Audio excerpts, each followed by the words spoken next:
sería lo ideal para minimizar las pérdidas. La realidad es que los incendios forestales son bastante complejos, sobre todo cuando se combinan una serie de factores como la topografía que tenemos en el lugar, los niveles de rutas de acceso que puedan haber para llevar a las cuadrillas, al equipo. Realmente ya solo el hecho de subir el volcán bajo condiciones normales, bajo condiciones óptimas, digamos, de turismo, no es tan fácil, y eso que el volcán de Agua es uno de los volcanes relativamente fáciles para subir, pero por los senderos adecuados. Entonces hay una serie de retos logísticos que creo que hacen difícil ver que en 3 días se controle, pero como le digo, ojalá que sea cierto. Bueno, hasta ahí era el 40% de lo que decía que lo habían ya sofocado. ¿Eso es optimista, digamos, desde la perspectiva de lo que estábamos viendo en las fotos? Pues es bastante impresionante por el tamaño y la magnitud. Cuando dieron esa cifra, pues a mí me pareció que era un avance considerable. Obviamente no tengo yo una forma de verificar que ese sea el avance, pero tampoco tengo razón para dudar del dato que ellos han presentado, pero sí es muy impresionante en corto tiempo llevar un 40% de control. Bueno, paso ahora con el ingeniero Manolo Arias. Ingeniero, fíjese que leí ayer por lo menos 3 mensajes por Twitter que decían, todo el mundo está viendo esto porque desde la capital es fácil tomarle fotos al volcán e impacta, pero que hay peores incendios. No sé si usted dispone de tal información. ¿Qué nos dice? Buenos días. Buenos días, Luis Felipe, buenos días, ingeniero, y a la audiencia también. Mire, primero voy a confesarle que yo estaba por Honduras anoche, aterricé, y el día del incendio, en la primera noche del incendio, la gente me empezó a preguntar que si había entrado en erupción el volcán, ¿verdad? Bueno, fue lo primero que te ese fue el primer tema que me impresionó, porque en la noche parecía más bien flujos de lava que un incendio. Le conté que yo recibí varias fotos y me decía la gente, estaba asustada. Está en erupción el volcán. Porque ese volcán sí, no está activo, entonces había mucha duda en ese sentido. Sí, es cierto. Bueno, y segundo, yo coincido también con el ingeniero Maldonado. El avance que se tuvo en un día fue bastante aplaudible, ¿verdad? Hoy escuchaba a la secretaria ejecutiva tempranito en una entrevista, y el estado de fuerza que tienen pues es bastante bueno, casi 700 personas, entre brigadistas y voluntarios, los helicópteros, etcétera. El incendio es bastante mediático por lo que usted ya decía, porque se ve ahí, está a casi 4,000 metros de altura. Pero también yo creo que lo importante de recalcar es que es una pérdida combinada, ¿verdad? Es una pérdida ecológica. Recién se habían reportado recuperación biológica y ecológica en esa zona de animales, especies endémicas. La gente que sube relativamente constante contaba que el bosque y las condiciones arriba habían mejorado.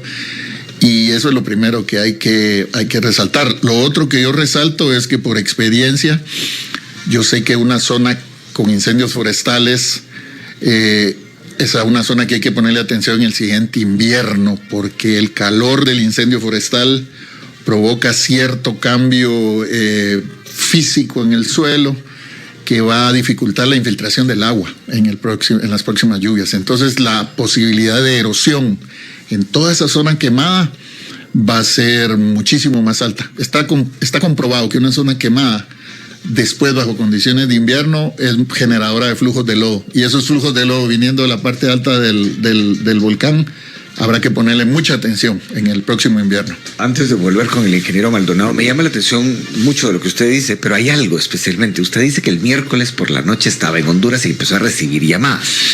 Se lo voy a plantear muy directo. ¿Usted no cree que la Conred debió de haber convocado una conferencia de prensa esa misma tarde-noche para informar, dado que esto era tan mediático? Mire, yo la verdad que sí me agarraron en curva. La verdad que me agarraron en curva. Yo ni siquiera había visto la noticia, ¿verdad? Si hubiera estado en Guate, yo hubiera sido tal vez de los primeros, porque vivo ahí, al pie del volcán, ahí en Palín, ¿verdad? Y de ese lado es donde está más fuerte. De ese lado es donde se ve más fuerte. Sí, tenemos una quebrada ahí que dificulta mucho lo que dice el ingeniero Maldonado, y también es casi que un conducto de aire, ¿verdad? Que estuvo alimentando ese incendio. Mire, la verdad es que los temas estos de reacción, coordinar logística para un incendio, helicópteros, ejército, lo cual bomberos, se entiende que no es fácil. Es difícil, es muy difícil. Las pero conferencias del vacío de información, a eso me refiero. Sí, Felipe, pero ya ve que también en ocasiones, si la conferencia se hace muy rápido, entonces decimos que genera pánico, y si se hace muy tarde, entonces que...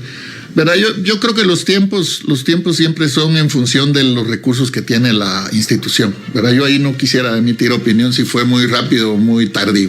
Bueno, yo aprovechaba eso que usted decía, porque en efecto por la tarde-noche había mucha gente con la duda, incluso de si era una erupción. Sí. Ingeniero Maldonado, este tema da para mucho, pero hablemos un poco de la reacción, porque ha habido también comentarios respecto de eso. Y escuchando hoy al alcalde de Santa María de Jesús y al gobernador de Zacatepec, uno dice, bueno, en realidad subir el volcán, todo eso lleva tiempo, determinar el diagnóstico. ¿Cómo vio usted la reacción de las autoridades? Bueno, pues tal vez empecemos por eso que menciona de lo complejo que son estos elementos y combinándolo un poco con lo que mencionaba Manolo al principio. Realmente hay tecnología actualmente y Conred tiene acceso a ese tipo de información de imágenes de satélite que brindan puntos de calor. El problema es que estas imágenes de satélite, uno, hay que interpretarlas. Dos, no todos los puntos de calor corresponden realmente a incendios forestales que hay que tratar. Entonces, en el panorama completo, usted mira una imagen de satélite y mira 100, 200, 1000 puntos de calor en el territorio nacional y tiene que filtrar y ver cuáles de esos puntos son los que le tiene que poner atención. Pero un punto de calor como este creo que sí se hubiera notado, ¿o no? Sí, definitivamente aparece, pero a lo que yo voy es de que hay bastante información que hay que analizar y que hay que procesar. Luego hay sistemas de vigilancia que se tienen que tener porque podría ser una actividad agrícola normal que esté controlada, que está generando humo, que sabemos que hay fuego ahí, pero que hay que verificar si realmente es un incendio forestal o es una actividad de roza agrícola normal. Obviamente hay que tener los mecanismos para hacer esos sistemas de vigilancia y esos sistemas de alerta temprana para minimizar el tiempo de reacción, porque efectivamente entre más rápido respondemos, más fácil va a ser controlar y evitar que se salga, que crezca de proporciones que hacen difícil el control de estas situaciones. Entonces sí, efectivamente, obligatoriamente tiene que haber un lapsus de tiempo entre las alertas que se van recibiendo, ir limpiando la información, como mencionaba, bueno, es erupción volcánica, bueno, descartamos que es erupción volcánica, pero para eso hay protocolos. Entonces, específicamente en Conred hay un protocolo para el tema de incendios forestales que se amarra con otros elementos como el Plan Nacional de Respuesta, que deberían de ser lo suficientemente ágiles para poder responder en el menor tiempo posible. Ahora, desafortunadamente, yo no conozco las interioridades de cómo se procesó la información en este momento, pero sí quisiera poner en perspectiva que no es simplemente de veo humo y entonces ya movilizo a 1000 personas a combatir el incendio. Pero tampoco el otro extremo, ¿verdad? Realmente tiene que haber un equilibrio y tienen que haber esos procesos y esos protocolos y que se sigan al pie de la letra, que fue uno de los grandes problemas, por ejemplo, en la erupción del volcán de fuego en el 2018, que es otro tipo de evento, pero ahí, a mi criterio, el no haber aplicado los protocolos fue la principal causa de la... Costó vidas. Bueno, en este caso, hablando con el alcalde de Santa María de Jesús, Mario Pérez Pío, él decía que a eso de las 10 de la mañana había dado la alerta y que un par de horas después ya habían tomado, digamos, acción las autoridades. ¿Cómo ve eso, ingeniero Arias? Es una buena pregunta, Felipe, porque desde el año pasado, antepasado, con ETA y OTA venimos poniendo sobre la mesa la necesidad de considerar la información pública ya como una información oficial de alerta, ¿verdad? El sistema está diseñado ahora para que la información tiene que venir muy filtrada, como bien mencionaba el ingeniero Maldonado, desde la comunidad tiene que pasar a la MUNI, tiene que haber un COE y tiene que haber alguien que reporte al Sismicede, que se abra un incidente, y muchas veces eso toma tiempo. Nosotros desde ETA IOTA descubrimos que el poder de comunicarnos las alertas de lo que está pasando, obviamente con sus precauciones y su filtrado, es desde la comunidad, ¿verdad? Y ahora resulta que también hay mucha tecnología que nos permitiría estar escaneando las redes sociales, ¿verdad? Con palabras claves, hashtag desastre, hashtag albergue, hashtag incendio.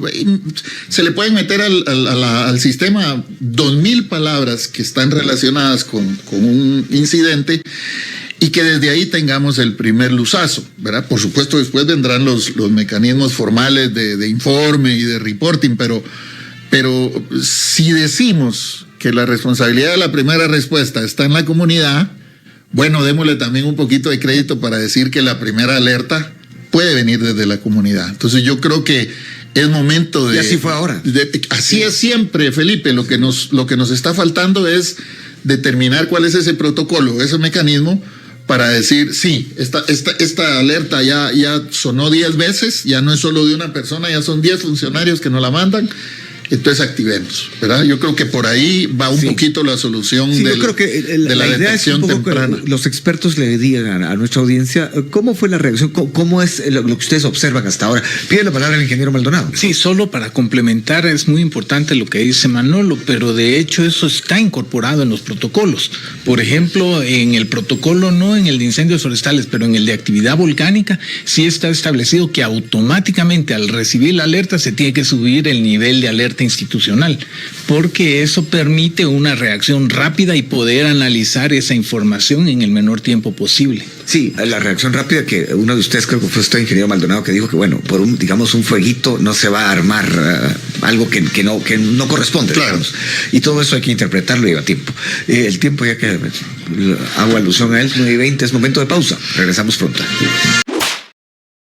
El volcán de agua, fuego en el de agua, dicen algunos.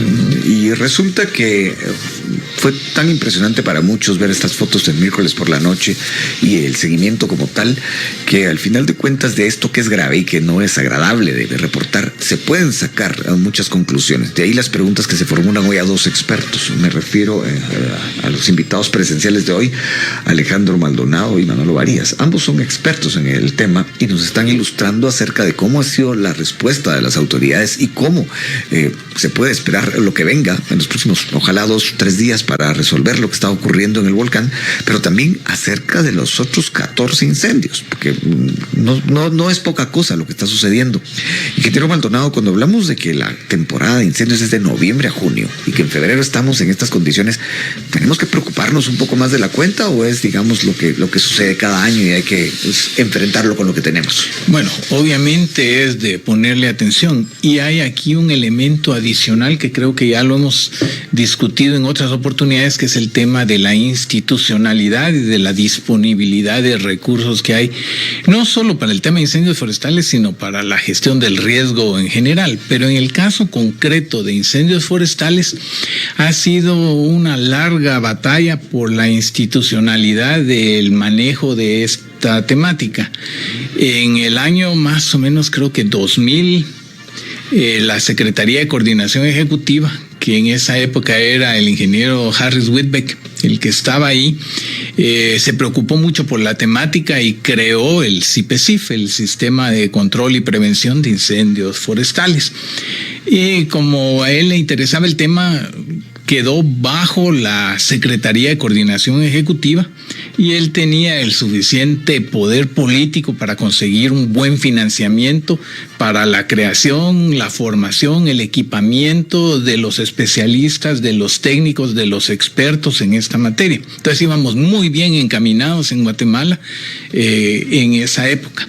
Luego empiezan los problemas políticos legales y entra la Corte de Constitucionalidad con un fallo que dice que la Secretaría de Coordinación Ejecutiva no puede ejecutar proyectos ni es ejecutora. Entonces tiene que salir el CIPECIF de la Secretaría de Coordinación Ejecutiva y empieza una romería por distintos lugares y por distintas instituciones hasta que finalmente termina en Conred, que dicho sea de paso, no es una institución ejecutora, igual que la Secretaría de Coordinación Ejecutiva de la Presidencia, con poco presupuesto, con malos recursos, y luego le dan la sentencia de muerte al CIPECIF y viene el presidente Morales y deroga y desaparece el CIPECIF, pero para mientras no tenemos los recursos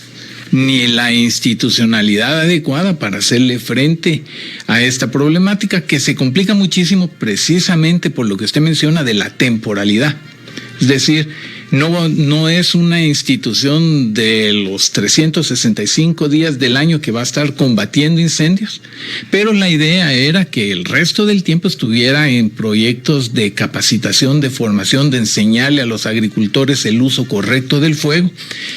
Y llegamos entonces a la situación como la que estamos viviendo actualmente, donde precisamente esa falta de institucionalidad nos tiene en desventaja, como en muchas otras temáticas en el país. Entonces, creo que tenemos que reconocer cuál es el problema, diagnosticarlo, y ahora esperamos que con el nuevo gobierno, con un nuevo Congreso, realmente podamos ir entrándole, porque también en el Congreso hay una serie de temas que tendríamos que discutir. Claro, yo escuché una entrevista suya ayer precisamente y hablaba de 30 años de recorrido en ese sentido, pero vamos a volver al tema. Voy con el ingeniero Varías. Una pregunta en 2 etapas. La primera etapa, redes sociales. En este momento hay que tomarlas en cuenta siempre. Críticas muy duras a las actuales autoridades. Hablo del tiempo. Tienen poco más de un mes de estar ahí. ¿Le parece justo que sea tan directo y tan acérrimo y duro en las críticas? Felipe, la opinión pública, yo digo que nunca podemos catalogarla como justa o injusta, pero es muy importante. Yo sí soy de las personas que tomo muy en cuenta el tema de opinión pública, siempre lo destaco en los procesos. Lo planteo porque, digamos, tienen un mes y pico de estar Sí, ahí. eso es complicado, no es la primera vez, creo que a una institución le pasa, a un secretario ejecutivo le pasa que, bueno, Claudín, debo decir que a los 3 días que tomó posesión fue aquel temblor fuerte de las 11, 12 de la noche, que bien pudo haber sido algo mayor, entonces estaríamos hablando no de un mes, sino de que 3 días. Esta institución es así. La persona que la asume tiene que llegar con esa mentalidad de que al día siguiente puede. El alcalde de San Vicente Pacaya, en la erupción del 2000 algo, estaba con su marimba en la tarde tomando posesión y en la noche estaba evacuando gente del volcán de Pacaya. Entonces, estos temas son así. Yo creo que no es una excusa realmente. Pero a veces hay herencias que son un poco complicadas de administrar. Sí. No lo dudo. Digamos, falta equipo. Es un ejemplo. No lo dudo. Yo creo que la preparación mental que las personas llevan cuando toman estas instituciones, no dudo que ya está enfocada al tipo de institución que tiene. A que puede pasar cualquier cosa en cualquier momento. En cualquier momento. Y conocer al equipo actual o cambiarlo o mejorarlo va dentro de ese primer mes. La segunda etapa de esta misma pregunta. Sí, como le digo, es muy rápido como para enfrentar algo tan fuerte. Pero a partir de esta experiencia, ¿qué recomendaría usted que hicieran en Conred? Porque entiendo que hay un camino por recorrer, pero ¿qué sería lo primero? Sí, no tengo la menor duda que estas lecciones siempre pegan, ¿verdad? Y siempre pegan y ya estarán pensando. Y es que, Felipe, ¿cuántas veces nos hemos venido a sentar a esta mesa? Hoy es incendios, pero antier fue un deslave y anteantier fue una inundación y una... Es que esos equipos especializados deberían de estar sólidamente conformados siempre, y son varios aquí en Guatemala los que se necesitan, porque una amenaza no se monitorea ni se reacciona igual a la otra, ¿verdad? Pero hemos mejorado. Estoy de acuerdo que hemos mejorado. Tal vez no suficiente, pero hemos mejorado. Yo creo que, respondiendo a su pregunta, es un buen momento no solo para pensar en incendios y mañana en invierno, no, es un buen momento para hacer un alto y repensar a toda la institución, ¿verdad? La institución ya lleva 20 y tantos años de haber sido creada, que dicho sea de paso, la ley es solo orgánica, ¿no? La creó y ya. y hemos tenido que ir aprendiendo en el camino cómo hacerla funcionar. Después vino el reglamento y hay voces que dicen que, aunque yo lo digo, a veces el primer paso necesariamente no es una nueva ley, porque Guatemala yo no tengo ese credo de que las leyes resuelven los problemas, pero sí sería bueno. Mi comentario sería, la Conred y la Seconred es un buen momento para repensarse, ¿verdad? Si esta es la institución que necesitamos, o ya es momento de una reingeniería. No estoy hablando únicamente de leyes, sino que puede ser una reingeniería interna, una reconexión con los socios técnicos. Como pregunto, subirla de nivel, volverla a un ministerio. Estoy solo preguntando, ¿eh? Quizás, porque hay gente que en ese momento dice, no, ministerios ya no más. Quizás, aunque el ingeniero nos podrá contar qué ventaja tiene depender directamente del presidente, yo creo que eso es una ventaja política importante. Ingeniero Maldonado. Disculpe por haberle... Sí. No, pues es un tema que se ha discutido bastante. De hecho, cuando fue Ágata y la erupción de Pacaya, tuvimos una discusión muy a fondo de ese tema con el presidente Colón en esa época, porque me dijo, mira... 2010 me dijo, mira, convirtamos a Conred en un ministerio. Entonces, hablamos de los pros y de los contras, y evidentemente hay de los dos. Hay elementos muy a favor. Por ejemplo, sin querer hablar mal del sistema de Naciones Unidas, pero uno de los grandes obstáculos que tuve yo como secretario ejecutivo participando en foros internacionales es que habían foros que eran solo de nivel de ministro. Entonces no me dejaban entrar a las reuniones como secretario ejecutivo de Conred, a pesar de ser la máxima autoridad en Guatemala en la temática y ser nombrado directamente por el presidente. No me dejaban entrar por no tener rango de ministro. Pero aparte de eso, mi preocupación que yo tenía en el 2010 y que la sigo manteniendo, y creo que el tiempo me ha dado la razón, era la politización de una institución técnico-científica. Cuando estamos hablando ya de ministro, es automático que el nombramiento tiene un tinte también político. Y esto es eminentemente técnico. Y esto es eminentemente técnico, eminentemente humanitario. Entonces, mi gran lucha, mi gran esfuerzo siempre ha sido de separar a la Conred, incluso de la visión de pertenecer al gobierno, aunque evidentemente es una institución de gobierno, porque su trabajo no puede politizarse, no puede estar sujeto a los vientos de la tendencia de qué partido está en el gobierno. Valga el símil, ¿verdad? A los vientos. Sí, pero entonces el punto es encontrar ese equilibrio, que la institución tenga el suficiente poder político, porque aunque no es una institución política, definitivamente si no hay un manejo político de la institución no se logran alcanzar los objetivos. Y luego tal vez solo para retomar un poquito lo que mencionaba Manolo, yo creo que la ley de Conred es una muy buena ley.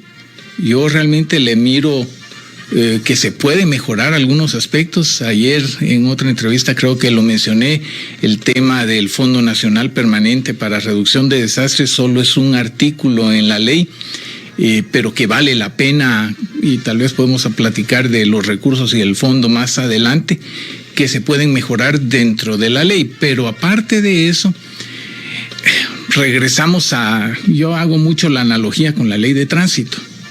La ley de tránsito no es una mala ley. El problema del tránsito de Guatemala es que no cumplimos con la ley. Y la gente hace realmente lo que se le da la gana. Se pasan los altos, se pasan los semáforos.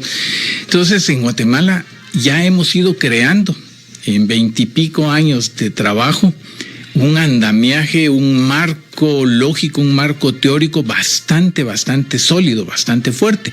Tenemos ya las normas para reducción de desastres, tenemos una política, tenemos el Plan Nacional de Respuesta, tenemos una serie de protocolos, planes institucionales, tenemos protocolos para diferentes tipos de eventos. Lo que pasa es que todavía lo tenemos que traducir a hechos concretos y a la realidad del país. A que se cumpla la ley. A que se cumpla la ley. Bueno, es lo que decía el ingeniero Varías, que él no le da, tal vez ahí estoy interpretando sus palabras, que usted no le tiene mucha fe a eso de las leyes porque no se cumplen, ¿y eso por eso? Por supuesto. Bueno, sí. Empecemos por ahí, dice. Sí, no, y también recordar, lo hemos platicado aquí también, precisamente el no ser ejecutor de la coordinadora nacional significa, por ejemplo, que para este caso de un incendio, la institución responsable de disminuir el riesgo de incendios no es la Conred, ¿verdad? Es el INAV, es CONAP, es la alianza con las municipalidades, con las asociaciones agrícolas locales, ¿verdad? Y eso aplica para muchos fenómenos, ¿verdad? No es la Conred o la C-Conred, más bien, no es la responsable de evitar que ocurra, es el sistema, ¿verdad? Es el sistema Conred. Al pasar a ser un ministerio que sí tendría una responsabilidad ejecutoria y reguladora, etcétera, quién sabe. La tendencia mundial del tema de reducción de riesgo de desastres es que es multisectorial, ¿verdad? Eso está comprobadísimo y aceptado. Multisectorial, transversal, y bueno, hay muchas palabras que aplican. Y multiétnica y multicultural, sí, y todo esto que le ponemos, ¿verdad? Pero lo complicado es eso, hacer que el engranaje funcione, porque muchas veces eso lleva voluntad política, compromiso institucional, etcétera. Bueno, en muchas ocasiones hemos platicado con ambos acá. Recuerdo en una ocasión con el ingeniero Maldonado que fuimos a dar a un tema que estaba en ese momento y sigue estándolo de alguna manera, siempre muy sobre la mesa, el tema de la corrupción. Eso, ¿cómo le afecta a la reducción y a la prevención de desastres? Sí, yo lo he dicho muy abiertamente y muy públicamente, es uno de los principales problemas que tenemos en el país y que definitivamente tiene una implicación muy seria en el tema de gestión de riesgo de desastres, a todo nivel, desde la calidad de la ejecución de la obra hasta inversiones en cosas que son difíciles de controlar. Por ejemplo, hablemos del tema de dragados de ríos. Uy, ese tema siempre sale. Muy fácil invertir en dragados de ríos, pero es muy difícil, por ejemplo, que la Contraloría sepa, bueno, sí, exactamente se hizo ese trabajo y lo hicieron bien. O, por ejemplo, estar invirtiendo en construcción de bordas temporales que duran una temporada. En vez de, habla de obras de mitigación en algunos casos. Obras de mitigación. Y obras de prevención. Y que van de la mano. En todo sentido. Yo tengo pues varios amigos en el campo de la ingeniería y hace muchísimos años un amigo mío, ingeniero, medio burlándose de mí, me decía, es que mira, para nosotros los desastres son el mejor negocio. El mismo puente ya lo vendí 4 veces. Entonces, evidentemente, aquí el tema de la corrupción tiene un impacto terrible en todo el desarrollo del país, pero está reconocido. Si uno mira el Informe Mundial de Riesgo, uno de los indicadores que ellos tienen para evaluar a los diferentes países es precisamente el índice de percepción de corrupción. Por ejemplo, en el tema de la aplicación de las normas de reducción de desastres para el terremoto del 2012, a mí me asustó muchísimo ver que no se estaba cumpliendo con la NRD1, que es el tema de diseño estructural, y con la NRD3 de calidad de materiales de construcción. Y no es solo de Guatemala, esto se vio también en México, por ejemplo, para el terremoto del 85. En México, una de las cosas que se dieron cuenta es que los constructores no estaban poniendo lo que estaba en los planos. En cuanto a materiales o al refuerzo de acero, una serie. No me quiero imaginar qué pasaría si en Guatemala se hiciera una evaluación general de eso. No quiero ni imaginarme. Pues hay inicios, porque en el 2000 se hizo una evaluación de más de 3,000 edificios del gobierno. Y de esos 3,000 resultó prácticamente el 90% que no cumplía con lo mínimo que debería de tener. Ingeniero Arias, solo antes de la pausa, cuando usted oye esos porcentajes. No, yo los conocemos y los entendemos. El tema, ingeniero, de la herramienta que usaba el sistema de salud para evaluar la funcionalidad y seguridad de los centros hospitalarios, ¿verdad? Al momento de un terremoto, no recuerdo exactamente el nombre ahorita, pero había una herramienta muy, muy buena, muy técnica, que evaluaba la estructura, el funcionamiento, por ejemplo, de un hospital. Si a la hora de un terremoto de tal magnitud, ese hospital iba a funcionar o no. Después lo quisieron ampliar hacia las escuelas, centros educativos, que era una excelente idea. Y después en un foro me acuerdo que alguien dijo, ¿y qué pasa si esas evaluaciones de funcionalidad y de resistencia de las escuelas se ponen públicas para que uno, cuando elija a qué lugar va a meter a sus hijos, es que tiene un buen edificio, no va a fallar ante un terremoto. Casi matan a ese señor ahí en ese foro. No, eso tal vez bota el negocio de los colegios, no sé cómo lo tomaron, pero esos datos es que los conocemos. Pareciera que sabemos. Como sociedad nos toca enfrentar muchas cosas que a lo mejor van a ser desagradables, pero que es mejor hay que enfrentarlas para tratar de hacer algo. Por supuesto. Y yo tengo que hacer algo también, que ir a la pausa. Volvemos. De el fuego en el volcán de Agua, y aunque no está todavía controlado al 100%, ayer era 40, esperemos que hoy vaya avanzando, se habla de 3 días y hay 14 incendios más. Tendremos que darle seguimiento al tema, pero aquí hay 2 expertos. Yo quiero aprovecharlos lo más posible en los minutos que quedan. Alejandro Maldonado, consultor en gestión de riesgo y exsecretario ejecutivo de la CONRED, y Manolo Varías, asesor nacional para Guatemala de la Oficina para Coordinación de Asuntos Humanitarios de Naciones Unidas. Empiezo ahora por usted, ingeniero Varías. Usted mencionó zona quemada, flujos de lodo. A ver, ahondemos en ese tema. Sí, eso es correcto, Felipe. Hay varios estudios. Bueno, yo mi especialización es en temas de geología, ingeniería geológica y deslizamientos.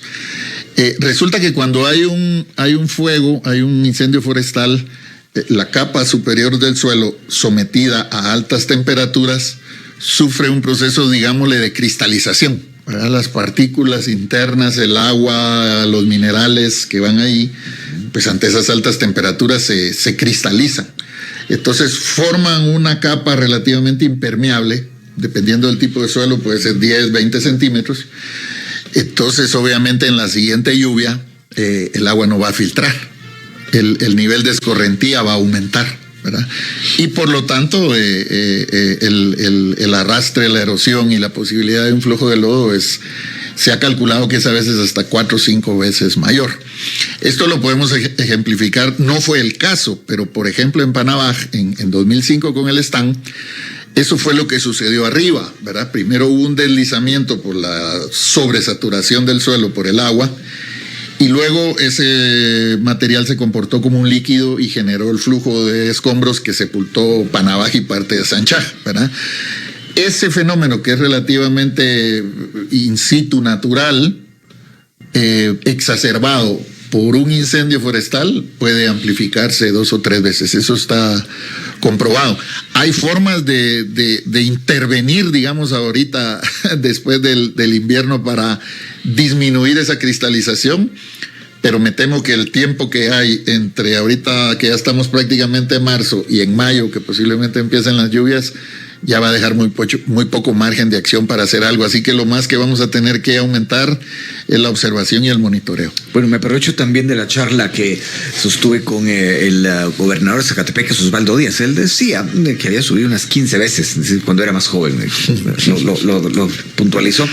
Se volcan y dice que él notó que había velocidades terribles en el viento, pero me llamó la atención cuando dijo que la parte de arriba del volcán era muy árida, lo cual, según entiendo, eso ayuda un poco en las circunstancias actuales. ¿Qué opina usted, ingeniero Maldonado?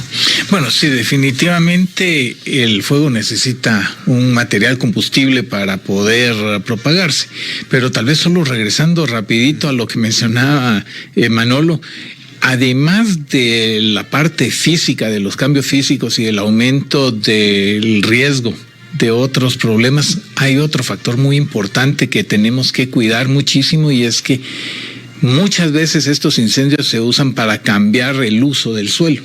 Es decir, si aquí teníamos un área protegida, un área boscosa, donde se protegía la naturaleza y la biodiversidad, al ya no estar esa cobertura ahí, pues muchas veces es aprovechado para mover la frontera agrícola. Entonces, eso se convierte en un riesgo, porque lo hemos visto en otros lugares. Y pues tal vez regresando un poquito al origen de los incendios, muchas veces el origen de los incendios es precisamente intencional para cambiar el uso del suelo. Pero eso puede de alguna manera hacerse responsablemente, ¿o no? O digamos cuidadosamente. ¿Se refiere al arroz? No, me refiero al acto intencional de decir, bueno, aquí es un área protegida, pero yo lo quiero cambiar de uso para actividad agrícola. Pero eso ya es otra cosa. Por eso, no, pero es uno de los peligros que se tienen, porque entonces se aprovecha de que ya no hay cobertura vegetal, ya no hay bosque ahí para cambiarle el uso al suelo. Entonces es otra de las amenazas que son consecuencia de este tipo de eventos, que hace mayor énfasis en la necesidad de la vigilancia y de la protección del medio ambiente en el lugar. Entonces hay consecuencias no solo como las que mencionaba Manolo, sino obviamente actitudes negativas de parte de la propia población. Ahora, ya que estamos en el tema, una colega pregunta, ¿cómo se hace una rosa bien? O sea, una rosa con Z. O sea, ¿qué opina de eso, ingeniero Varías? Bueno, la práctica esta de tumba y rosa, ¿verdad? Es milenaria, es ancestral. No digo que sea correcta o buena o mala, ¿verdad? Es una práctica milenaria que tiene sus conceptos, tiene sus prevenciones, tiene sus formas, pero nunca falta. ¿Sus protocolos, digamos? Digamos que tiene sus protocolos, ¿verdad? Los agricultores, y se lo pasan de generación en generación, saben cómo hacer una tumba y rosa. Lo que pasa es que siempre van a haber factores externos fortuitos que a veces no consideramos, ¿verdad? Están haciendo una tumba y rosa y de repente se viene un aire 3 veces más fuerte ¿Qué es lo y que decía el gobernador? les pierde de control la tumba rosa. Ha pasado, ¿verdad? Lo que pasa es que comprobar quién tiró ese fosforito ahí o algo es completamente imposible. ¿Cómo? No hay cámaras que estén monitoreando eso. Esto creo que es más un trabajo de mejoramiento de prácticas o cambio de prácticas, ¿verdad? Trabajo en actitud también, por supuesto. Trabajo en percepción de riesgo, ¿verdad? Los pros y los contras de seguir en nuestro ecosistema tan deteriorado con esas prácticas, ¿verdad? Es un trabajo como más multifacético también, porque eso está bien arraigado también. Sí. Llegar a una comunidad y decir, aquí ya no se quema, aquí ya no se roza, es muy complicado. Sí, usted dice, no es ni bueno ni malo, pero existe y viene de mucho tiempo atrás. Sí, preguntas de la audiencia. Emanuel Barrientos nos escucha prácticamente todos los días y pregunta por qué no han aceptado la ayuda internacional para apagar los incendios. Él no se lo explica. ¿Qué opina de eso, ingeniero Maldonado? Bueno, este es un tema que siempre surge cada vez que hay un desastre en el país. La respuesta técnica, que tal vez no es muy popular, es que es un tema complejo, el de la asistencia humanitaria. Primero que todo, hay protocolos que hay que seguir. Dentro de la propia Conred hay una unidad específica que se llama la CCAH, que está orientada a precisamente estar trabajando. De hecho, yo supongo que ya deben de estar trabajando en la CCH para generar los listados de saber exactamente qué es lo que vamos a pedir, porque no podemos simplemente decir, bueno, queremos ayuda, tenemos que ser muy específicos. ¿Y a dónde? ¿A dónde y cómo la vamos a pedir? El gobernador adelantó extraoficialmente que había pláticas ya con Costa Rica, México y Estados Unidos. Pero además la logística. Por ejemplo, en algunos incendios forestales nosotros usamos helicópteros del grupo militar de los Estados Unidos que estaban basados en Honduras. Sin embargo, había que manejar la logística para ese personal. Otro caso de helicópteros que vinieron de México, había que darle alojamiento, alimentación al personal que viene con los helicópteros, mantenimiento. Bueno, es un tema de logística que hay que tener preparado, no es simplemente decir... Son helicópteros, digamos, hechos específicamente para eso. Claro, pero que requieren ciertas condiciones para operar. No necesariamente, pero hay que saber qué se va a requerir para poder pedir esa asistencia.